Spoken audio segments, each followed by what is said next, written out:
Tired of a gluten-free bread that turns out dense or gummy?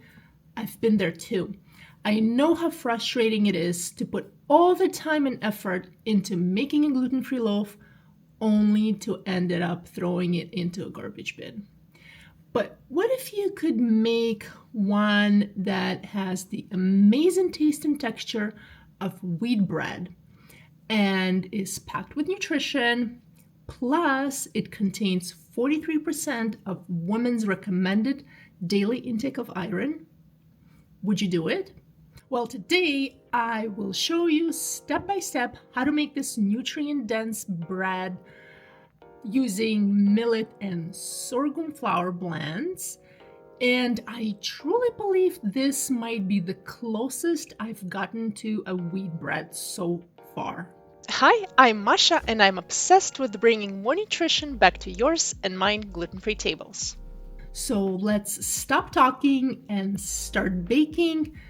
First, let's gather everything we need. We'll be using our unique blend of millet, sorghum, and tapioca flours for the best taste and nutrition. You'll also need your yeast, salt, maple syrup, extra virgin olive oil, and apple cider vinegar. And of course, lukewarm water.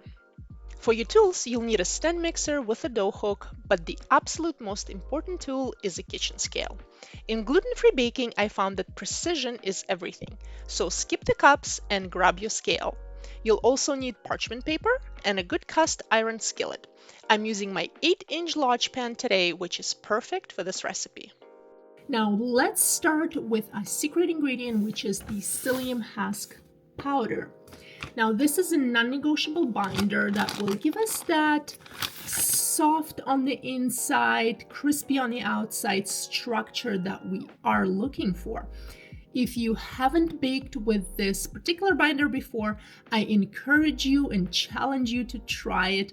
I promise you it will be probably an eye-opening experience for you as it was for me. Grab your psyllium husk powder, that's 21 grams, and your lukewarm water. Don't use all of it. We are going to whisk these together and let them sit for about 10 minutes to create a gel. This would be our step 1. Now, quick tip, if you can only find whole psyllium husk instead of the powder, don't worry, you'll need to use a bit more of it because the powder is more concentrated. So for this recipe, instead of 21 grams of powder, use 25 grams of whole psyllium husk. The trick is powder absorbs more water and creates stiffer gel, so this adjustment helps balance it out. While our psyllium is gelling, let's move on to step 2, activating the yeast. I'm using 10 grams of active dry yeast, and I'm going to activate it with 35 grams of maple syrup and a little bit of that lukewarm water we set aside earlier. The maple syrup acts as food for the yeast, which will help them wake up. We'll set this aside for about 10 minutes or until it gets nice and foamy.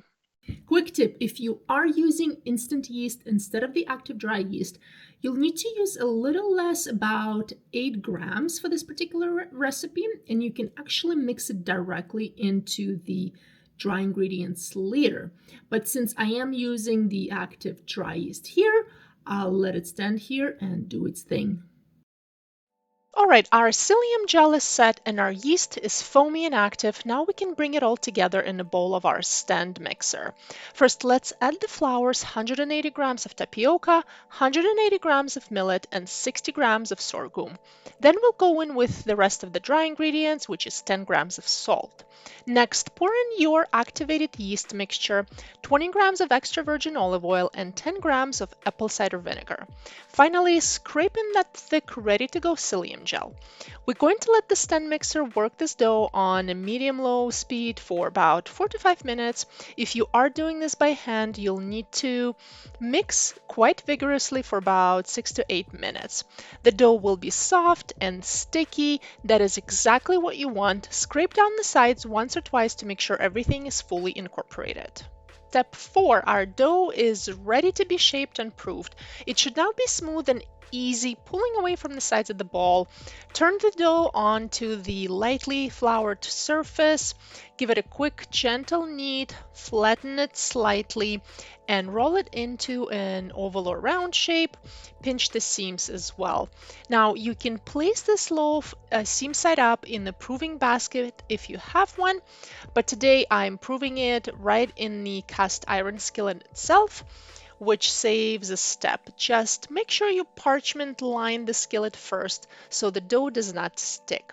Cover it up, let it rest in a warm spot for about an hour or until it has doubled in size. So while your bread is proving, I would say this last step would be the most crucial one. You will have to preheat your oven at 475 degrees Fahrenheit or 250 degrees Celsius for, I would say, about 30 to ideally 45 minutes prior to putting the bread in. Now, why so long, you would ask?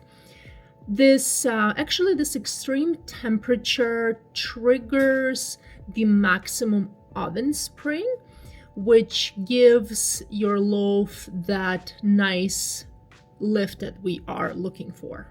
Once the oven is preheated and your bread has doubled in size, right there in the skillet, we are ready for the steam. Get your loaf in that parchment-lined skillet and transfer the whole thing straight into the preheated oven. Right after you put it in, place 5 ice cubes on the tray under the skillet and quickly close the door. Yes, I said ice cubes. Now, why ice cubes? They create a huge burst of steam that keeps the crust soft, allowing the dough to expand fully before crust sets. The steam will also protect your loaf from burning during the initial high heat bake. Bake at 475 degrees Fahrenheit for 20 minutes. Do not open the oven door. After 20 minutes, remove the tray with the ice cubes, drop the temperature to 425 degrees Fahrenheit, and bake for another 36 minutes. When it comes out, transfer the loaf to a wire rack or a cutting board. Let it cool completely, or at least for about 30 minutes before cutting. Why is cooling so important? I know it smells incredible and you want to eat it, but this wait is mandatory. If you cut too early, the starches won't set and you might end up with a gummy center.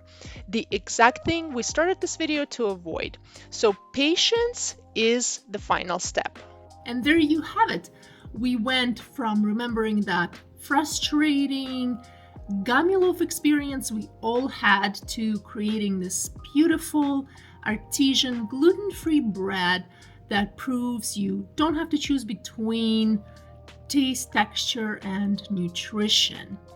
And this loaf has powerful benefits, just like that iron boost I mentioned earlier, thanks to the millet and sorghum flours. Now, if you are obsessed with putting more nutrition back to your gluten-free table, please join me here at Masha Bakes Gluten-Free. Don't forget to like and comment so we can share this recipe with more home bakers.